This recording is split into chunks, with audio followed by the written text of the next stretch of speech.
Hello everyone, welcome back to my channel, and today we will be doing the Gauntlet.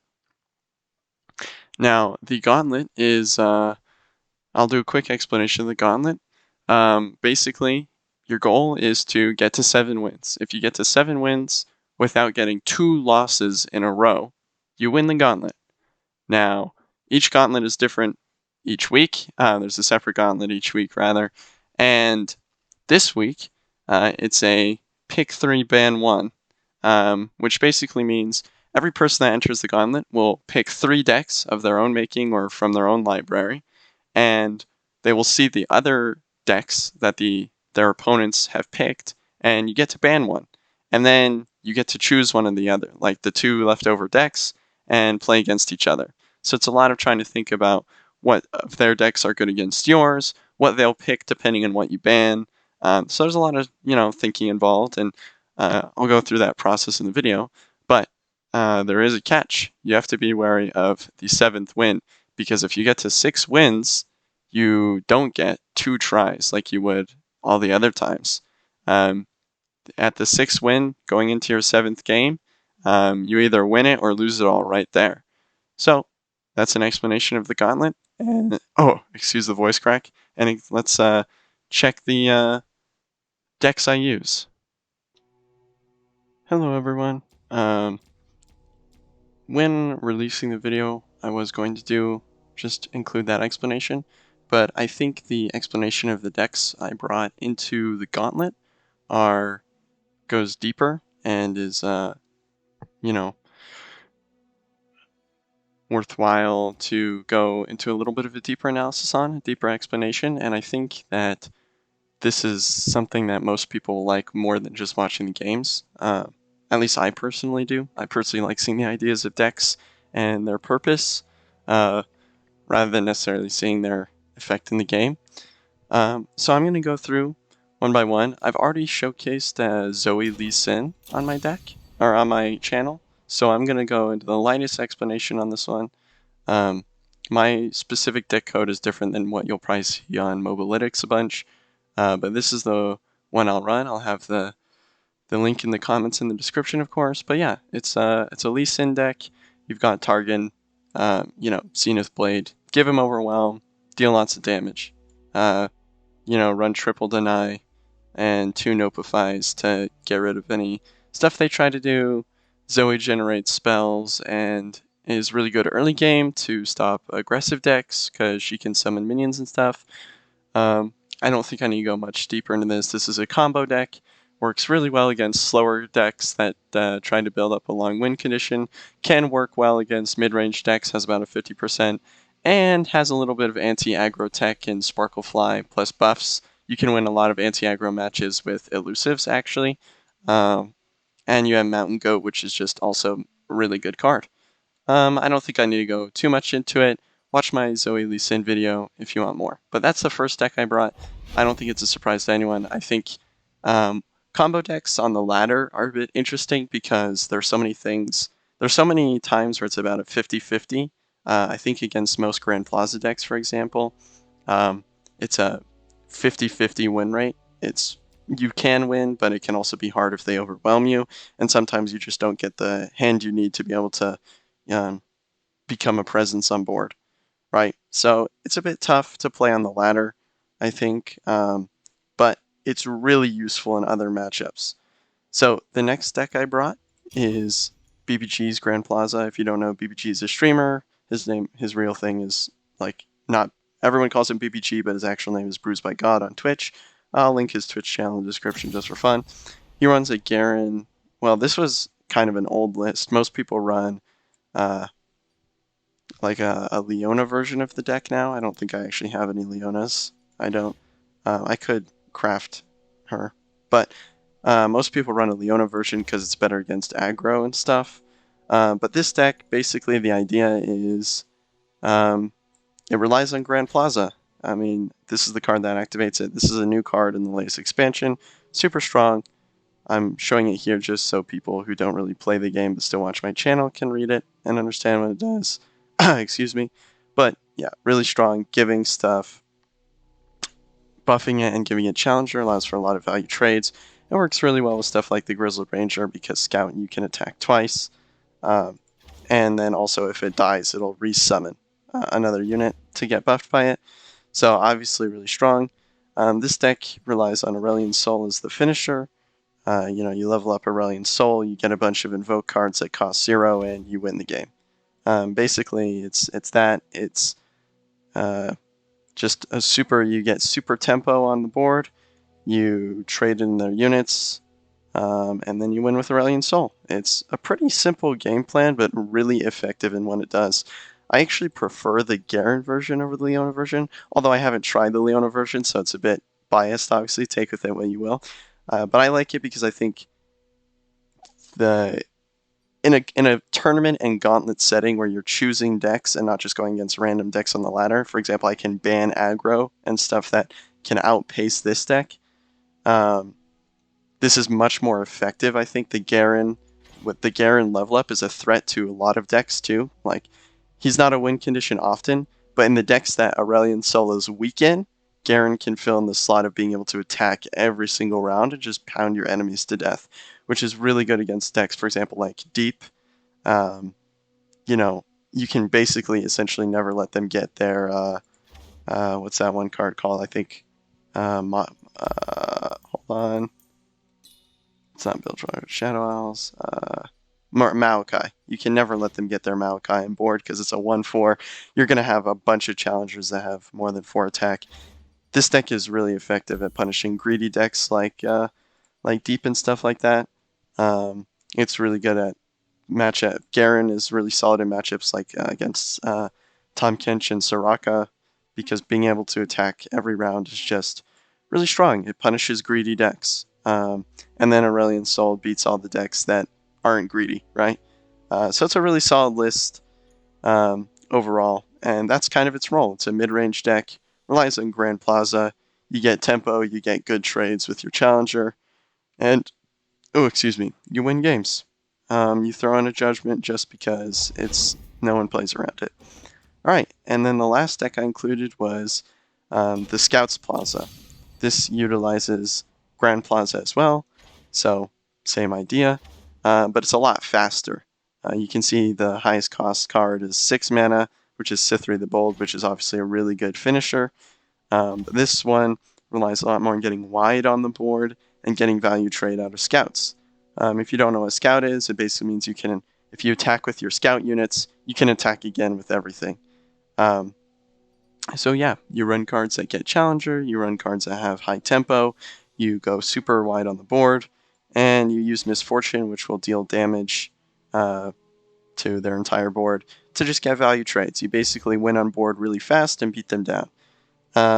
It's kind of like an aggro deck. It's not super aggro. It's more mid-range than aggro, once again, but it's a lot faster than the other deck.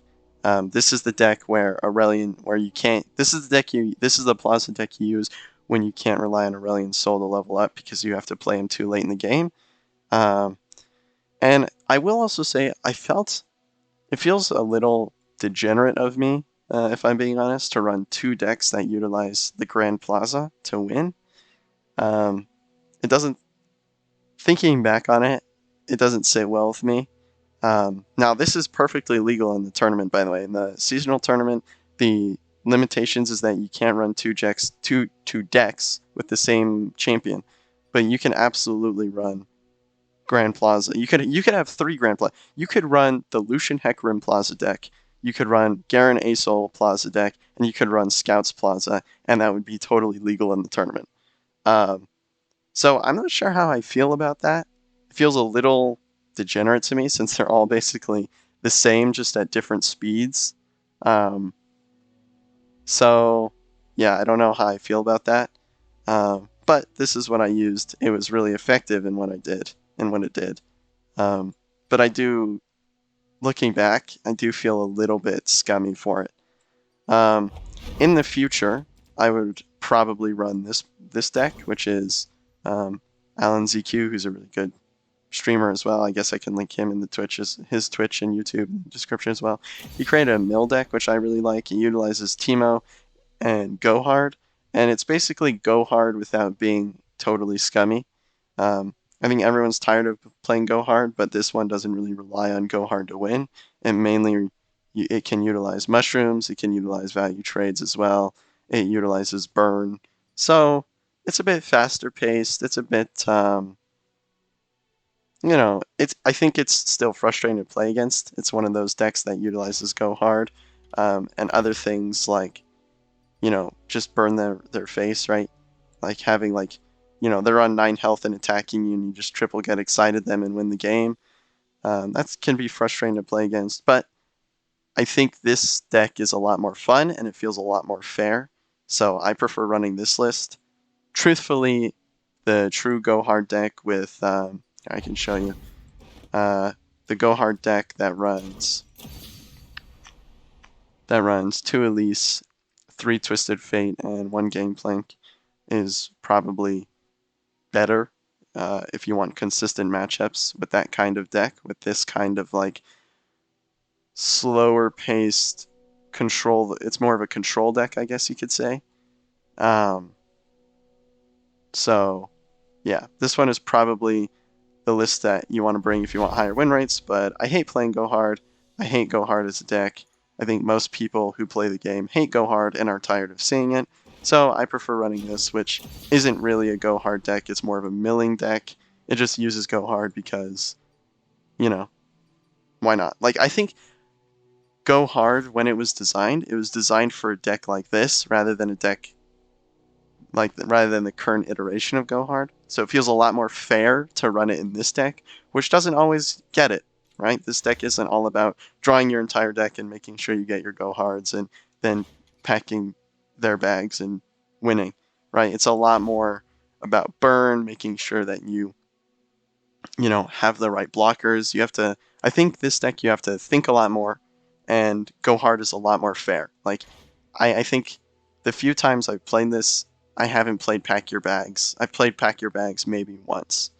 So, yeah, this deck is the one that it feels a lot more fair in. Go Hard is really only utilized in those late game win conditions, like those really late matchups, if you're going against a super, like a Feel the Rush deck or something like that, and in the matchups where it's not as impactful. So, yeah. That's my analysis of the decks I run. That's my analysis of a few other decks that I'll probably run in Gauntlet. And I hope you enjoyed this explanation. I think the discussion of the decks to bring and the explanation is a lot more fun than watching the game. But yeah, I hope you enjoyed that. And I'll show you the games. Alright. So it looks like he's got Pirate Aggro, Zoe Victor, and Hecarim Zed. This is an ephemeral deck, I assume. I'm definitely going to bring ban the Pirate Aggro. That one is absolutely the worst. And I think both of these decks are kind of weak to... I think both my decks have a favorable matchup in each of these. I think this one is going to have a better time if he picks the ephemeral. I think he's never picking Zoe Victor here. It's not a scary deck at all. So I think my tempo deck will have a better chance against his, ephemeral, Lee Sin, Thresh, whatever he's doing. It seems to be like an aggro deck, and I think this is better equipped to deal with aggro than my Lee Sin combo deck. Interesting. We have good tempo. I think we keep the Solari and single, but I think we actually get rid of both Eggheads and hope for Grand Plaza. Now we didn't get Grand Plaza, and it may have been a mistake to throw away a bit of our lower end curve, since he's probably going to be attacking hardest at those mid-range values, like right now. But honestly, I think Solari Shieldbearer can defend us for this turn. Turn 4 is our attack, so we shouldn't be too worried about it. And then turn 5 we have Garen. So you're left unguarded.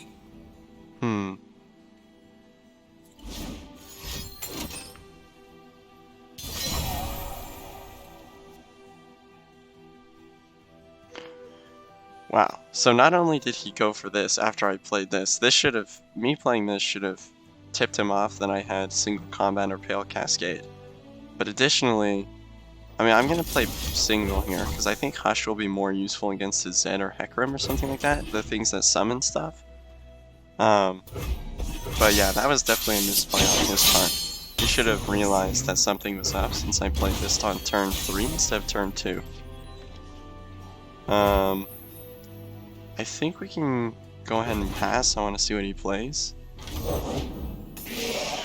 Okay, he's just gonna... Is this an undiagnosed? I'm really confused. Is it like a singleton list that he's running in this expedition? Are you forgetting that it's not? I don't know. I don't know what this guy's doing. Okay, this is huge. We drew the Eclipse Dragon into Aurelian Soul, which is meaning that our turn 7, turn 8 are going to be looking really good. Really, really good. Does death follow me or peace? Interesting. Well, we don't really have any plays, so I'm probably happy to just attack here. Be still now. Yep. Starting to level up on Garen. Oh, excuse me, on Garen. It's pretty good. We should use one of these here just to stay mana efficient, even though we're not getting the value on it. We should definitely use it. I really like the Immortal Fire as a blocker, but Cosmic Inspiration is also incredibly strong. But we don't have a Celestial to activate this, so I'm going to go with the Immortal Fire here.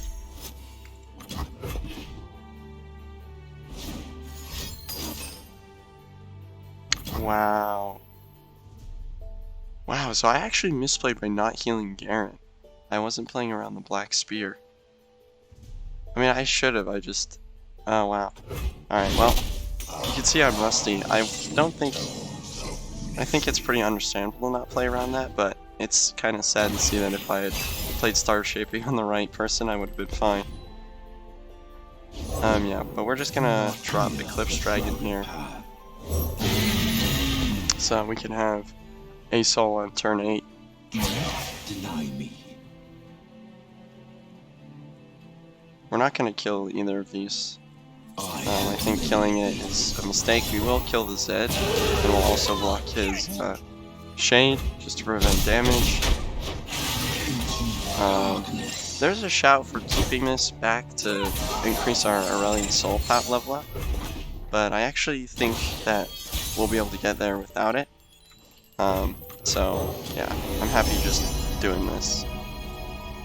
Let's see, the Great Beyond gives us a great turn at 9 play. Living Legends is also basically a win card. I win card if Aurelian Soul levels up. But I think I'm gonna go this just because we're still looking to level up Aurelian Soul, and that does a really good job. Okay, so he's gonna give Ephemeral something. What's he doing? Does he have a way to rally? Oh, he's leveling up his Thresh. I see. Okay. Okay, so he's probably gonna open attack. If not, I think we can easy hush the Thresh here. But we'll see what he does. Oh, actually, we should play this. We should play the Sky's Descent if he develops. I really hope he develops here.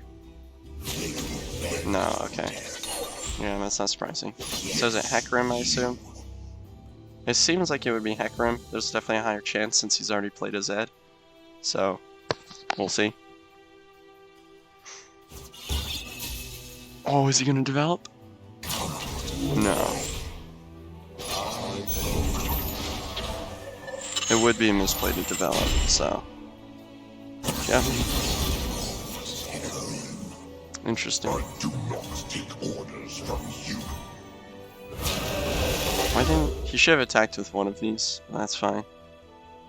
Obviously, I'm not going to complain about that. I'll go ahead and heal up the dragon. Just once, though. Because I still want to be able to play the Great Beyond this turn to level up our Aurelian Soul. Which it looks like we'll be able to do.